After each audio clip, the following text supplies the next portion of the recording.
ನಮಸ್ಕಾರ ರೀ ಎಲ್ಲರೂ ಹೆಂಗದಿರಿ. ಐ ಹೋಪ್ ನೀವೆಲ್ಲರೂ ತುಂಬಾ ಚೆನ್ನಾಗಿದ್ದೀರಾ ಅಂತ ಭಾವಿಸ್ತೀನಿ. ಇವತ್ತಿನ ಒಂದು ರೆಸಿಪಿ ತುಂಬಾ ಈಸಿಯಾಗಿ ಕ್ವಿಕ್ಕಾಗಿ ಮಾಡುವಂತಹ 1-2 ನಿಮಿಷದಲ್ಲಿ ಆಗೋಗುವಂತಹ ಟೊಮ್ಯಾಟೊ ಫ್ರೈಡ್ ರೈಸ್ನ ಯಾವ ರೀತಿ ಮಾಡೋದು ಅಂತ ತೋರಿಸ್ತೀನಿ. ಬರ್ರಿ ಹೆಂಗೆ ಮಾಡೋದು ಅಂಥೇಳಿ ನೋಡೋಣ. ಮೊದಲಿಗೆ ನಾನು ಗ್ಯಾಸ್ ಆನ್ ಮಾಡಿಕೊಂಡು ಕಡಾಯಿನ ಬಿಸಿ ಇಟ್ಕೊತಾ ಇದ್ದೀನಿ. ಅದಕ್ಕೆ 3-4 ಟೇಬಲ್ ಸ್ಪೂನ್ ಆಗುವಷ್ಟು ಎಣ್ಣೆನ ಹಾಕೋರಿ. ಎಣ್ಣೆ ಹಾಕ್ಕೊಂಡಿದ್ದಾದ ನಂತರ 1-2 ಲವಂಗ, 1-2 ಏಲಕ್ಕಿನ ಹಾಕ್ಕೊಳ್ಳಿ. ಅದಾದಮೇಲೆ ಇದಕ್ಕೆ 4-5 ಕಾಳು ಮೆಣಸನ್ನು ಹಾಕೋರಿ.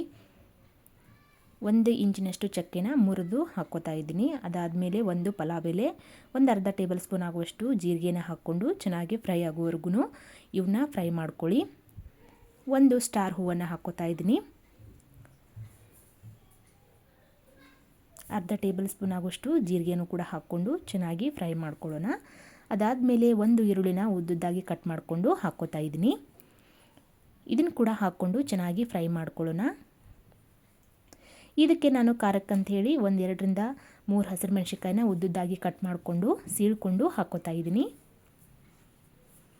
ಇದನ್ನು ಸೀಳ್ಬಿಟ್ಟು ಹಾಕ್ಕೊಳ್ಳೋದ್ರಿಂದ ಟೇಸ್ಟು ಚೆನ್ನಾಗಿರ್ತೈತಿ. ಈರುಳ್ಳಿನ ಉದ್ದುದ್ದಾಗಿ ಕಟ್ ಮಾಡಿಕೊಂಡು ಹಾಕೋರಿ. ಒಂದು ಒಳ್ಳೆ ಘಮ ಇರ್ತೈತಿ. ಇದೆಲ್ಲ ಸಾಫ್ಟಾಗಿ ಬೇಯಬೇಕು, ಹಸಿ ವಾಸನೆ ಈರುಳ್ಳಿದು ಹೋಗಬೇಕು, ಅಲ್ಲಿವರೆಗೂ ಫ್ರೈ ಮಾಡ್ಕೊಳ್ಳೋಣ. 1-2 ಹಸಿರು ಮೆಣಸಿನ್ಕಾಯಿನ ಉದ್ದುದ್ದಾಗಿ ಸೀಳ್ಬಿಟ್ಟು ಹಾಕ್ಕೋತಾ ಇದ್ದೀನಿ. ಅದನ್ನು ಕೂಡ ಚೆನ್ನಾಗಿ ಫ್ರೈ ಮಾಡಿಕೊಂಡು ಇವಾಗ ಶುಂಠಿ ಬೆಳ್ಳುಳ್ಳಿ ಪೇಸ್ಟನ್ನು ಹಾಕ್ಕೋತಾ ಇದ್ದೀನಿ. ಇದು ಕೂಡ ಹಸಿ ವಾಸನೆ ಹೋಗೋವರೆಗೂ ನಾವು ಫ್ರೈ ಮಾಡ್ಕೊಳ್ಳೋಣ. ಶುಂಠಿ ಬೆಳ್ಳುಳ್ಳಿ ಪೇಸ್ಟ್ ಇಲ್ಲ ಅಂತಂದರೆ ಹಸಿ ಶುಂಠಿ ಇರುತ್ತೆ ಅಲ್ವಾ, ಅದನ್ನು ಕೂಡ ನೀವು ಹಾಕ್ಕೊಂಡು ಫ್ರೈ ಮಾಡ್ಕೋಬೋದು. ಶುಂಠಿ ಹಾಗೂ ಬೆಳ್ಳುಳ್ಳಿನ ಕಟ್ ಮಾಡಿ ಅದನ್ನು ಕೂಡ ಹಾಕ್ಕೊಂಡು ಫ್ರೈ ಮಾಡ್ಕೋಬೋದು. ಇಲ್ಲಿ ನಾನು ಟೊಮ್ಯಾಟೊನ ತೊಗೋತಾ ಇದ್ದೀನಿ. 1-2 ದಪ್ಪ ಸೈಜಿನ 1-2 ಟೊಮ್ಯಾಟೊ ತೊಗೊಂಡಿದ್ದೀನಿ. ಹಾಗೆಯೇ ಬ್ಯಾಡಗಿ ಮೆಣಸಿನ್ಕಾಯಿನ ಹಾಕ್ಕೊತಾ ಇದ್ದೀನಿ. ಟೊಮ್ಯಾಟೊವನ್ನು ಸಣ್ಣದಾಗಿ ಕಟ್ ಮಾಡ್ಕೊಂಡು ಹಾಕ್ಕೊಂಡು ಬ್ಯಾಡಗಿ ಮೆಣಸಿನ್ಕಾಯಿನ ಹಾಕ್ಕೊಂಡು ನೀರು ಹಾಕ್ದೇ ಚೆನ್ನಾಗಿ ರುಬ್ಕೊಂಡು ಬರೋಣ. ಇವಾಗ ಈ ಪೇಸ್ಟನ್ನು ನಾವು ಏನು ಮಾಡೋಣ್ರಿ, ಮೊದಲಿಗೆ ನಾವು ಬೇಯೋದಕ್ಕೆ ಇಟ್ಕೊಂಡಿದ್ವಲ್ಲ ಈರುಳ್ಳಿ ಹಾಗೆ ಮೆಣಸಿನ್ಕಾಯಿ, ಇದೆಲ್ಲ ಮಸಾಲೆಗೆ ನಾವು ಈ ಟೊಮ್ಯಾಟೊ ಪೇಸ್ಟನ್ನು ಹಾಕ್ಕೊಂಡು ಚೆನ್ನಾಗಿ ಒಂದ್ಸತಿ ಮಿಕ್ಸ್ ಮಾಡ್ಕೊಳ್ಳೋಣ. ಎಣ್ಣೆ ಬಿಡೋವರೆಗೂ ಇದನ್ನು ಚೆನ್ನಾಗಿ ಮಿಕ್ಸ್ ಮಾಡಿಕೊಂಡು ಇದಕ್ಕೆ ಡ್ರೈ ಇಂಗ್ರೀಡಿಯೆಂಟ್ಸ್ ಮಸಾಲನ ಹಾಕ್ಕೊಳ್ಳೋಣ. ಡ್ರೈ ಹಾಕ್ಕೊಂಡು ಅದನ್ನು ಒಂದ್ಸತಿ ಚೆನ್ನಾಗಿ ಮಿಕ್ಸ್ ಮಾಡ್ಕೊಳ್ಳೋಣ. ಈ ರೀತಿ ನೋಡ್ತಾ ಇದ್ರಲ್ಲ, ಉರಿನ ಒಂದು ಮೀಡಿಯಮ್ ಫ್ಲೇಮಲ್ಲಿ ಇಟ್ಕೊಂಡು ಮಿಕ್ಸ್ ಮಾಡಿಕೊಂಡು ಇದಕ್ಕೆ 1/2 ಟೇಬಲ್ ಸ್ಪೂನ್ ಆಗುವಷ್ಟು ಅರಿಶಿನ ಪುಡಿ, 1/2 ಟೇಬಲ್ ಸ್ಪೂನ್ ಆಗುವಷ್ಟು ಖಾರದ ಪುಡಿನ ಹಾಕ್ಕೊಳ್ಳೋಣ.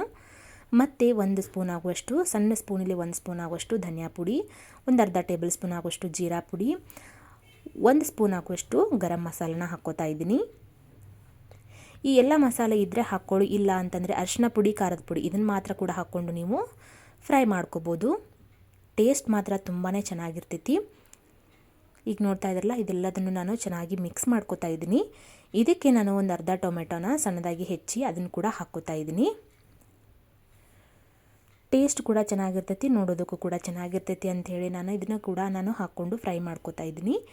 ಅದೆಲ್ಲ ಸ್ವಲ್ಪ ಸಾಫ್ಟ್ ಆದಮೇಲೆ ಇದಕ್ಕೆ ರುಚಿಗೆ ತಕ್ಕಷ್ಟು ಉಪ್ಪನ್ನು ಹಾಕ್ಕೊಳ್ಳೋಣ. ನಾವು ಮೊದಲೇ ಮಾಡಿಟ್ಟಿರುವಂತಹ ಅನ್ನಕ್ಕೆ ಉಪ್ಪನ್ನು ಕೂಡ ಹಾಕ್ಕೊಂಡಿದ್ವಿ, ಅದಕ್ಕೋಸ್ಕರ ಸ್ವಲ್ಪ ಉಪ್ಪನ್ನು ನೋಡಿಕೊಂಡು ಹಾಕ್ಕೊಳ್ಳಿ. ಇವಾಗ ಇದನ್ನು 1 ನಿಮಿಷ ನಾವು ಮುಚ್ಚಿ ಚೆನ್ನಾಗಿ ಬೇಯಿಸ್ಕೊಳ್ಳೋಣ. ಅದಾದಮೇಲೆ ಇದನ್ನು ತೆಗೆದು ಇದಕ್ಕೆ ಮಾಡಿ ಇಟ್ಟಿರುವಂತಹ ಅನ್ನನ ಅಥವಾ ರಾತ್ರಿ ಉಳಿದಿರುವಂಥ ಅನ್ನ ಆಗಿರ್ಬೋದು ಅಥವಾ ಮಾಡಿಟ್ಟಿರುವಂಥ ಅನ್ನ ಕೂಡ ಆಗಿರ್ಬೋದು, ಅದನ್ನು ಹಾಕ್ಕೊಂಡು ಇದನ್ನ ಚೆನ್ನಾಗಿ ಮಿಕ್ಸ್ ಮಾಡ್ಕೊಳ್ಳೋಣ್ರಿ. ನಾವು ನೋಡ್ತಾ ಇದ್ರಲ್ಲ, ಇದನ್ನು ಚೆನ್ನಾಗಿ ನಾನು ಆರೋದಕ್ಕೆ ಅಂತ ಇಟ್ಕೊಂಡಿದ್ದೆ. ಇದನ್ನು ಕೂಡ ಹಾಕ್ಕೊಂಡು ಚೆನ್ನಾಗಿ ಮಿಕ್ಸ್ ಮಾಡ್ಕೊಳ್ಳೋಣ. ಮಿಕ್ಸ್ ಆದಮೇಲೆ ಇದಕ್ಕೆ ನಾನು ಸಣ್ಣದಾಗಿ ಕಟ್ ಮಾಡಿಟ್ಟಿರುವಂತಹ ಕೊತ್ತಂಬರಿ ಸೊಪ್ಪನ್ನು ಕೂಡ ಹಾಕ್ಕೊಂಡು ಮತ್ತೊಮ್ಮೆ ಚೆನ್ನಾಗಿ ಮಿಕ್ಸ್ ಮಾಡ್ಕೋತಾ ಇದ್ದೀನಿ. ಈ ರೀತಿ ಮಿಕ್ಸ್ ಮಾಡ್ಕೊಂಡ್ವಿ ಅಂತಂದರೆ ತುಂಬಾ ಟೇಸ್ಟಿಯಾಗಿರುವಂತಹ ಟೊಮ್ಯಾಟೊ ಫ್ರೈಡ್ ರೈಸ್ ತುಂಬಾ ಈಸಿಯಾಗಿ ಮಾಡ್ಕೋಬೋದಲ್ವಾ. ಈ ರೆಸಿಪಿ ನೋಡಿ ನಿಮ್ಗೆ ಏನು ಅನ್ನಿಸ್ತು ಅಂತ ನಂಗೆ ಕಮೆಂಟ್ ಮಾಡಿರಿ.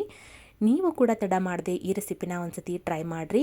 ಹೆಂಗಾಗಿತ್ತು ಅಂಥೇಳಿ ನಂಗೆ ಕಮೆಂಟ್ ಮೂಲಕ ತಿಳಿಸ್ರಿ.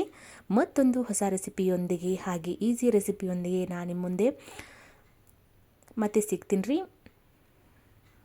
ಇದನ್ನು ಸರ್ವ್ ಮಾಡ್ತಾ ಇದ್ದೀನಿ, ನೋಡ್ತಾ ಇರ್ಬೋದು ಎಷ್ಟು ಚೆನ್ನಾಗಾಗೈತಿ. ಇದ್ರ ಜೊತೆಗೆ ಮೊಸರು ಬಾಜಿ ಹಾಕ್ಕೊಂಡು ತಿಂತಾಯಿದ್ರೆ ತುಂಬಾ ಟೇಸ್ಟಿ ಆಗುತ್ತೆ. ಯಾರೆಲ್ಲ ವಿಡಿಯೋ ನೋಡ್ತಾ ಇದ್ದೀರಾ ಪ್ಲೀಸ್ ಒಂದು ಸಬ್ಸ್ಕ್ರೈಬ್ ಮಾಡ್ಕೊಂಡು ನೋಡ್ಕೊಳ್ಳಿ. ಪಕ್ಕದಲ್ಲಿರುವಂತಹ ಬೆಲ್ ಐಕನನ್ನು ಕೂಡ ಕ್ಲಿಕ್ ಮಾಡಿರಿ. ಮತ್ತೊಂದು ಹೊಸ ರೆಸಿಪಿಯೊಂದಿಗೆ ನಾನು ನಿಮ್ಮನ್ನ ಭೇಟಿ ಹಾಕ್ತೀನಿ. ಅಲ್ಲಿವರೆಗೂ ಎಲ್ಲರಿಗೂ ನಮಸ್ಕಾರ ರೀ. Thank you for watching.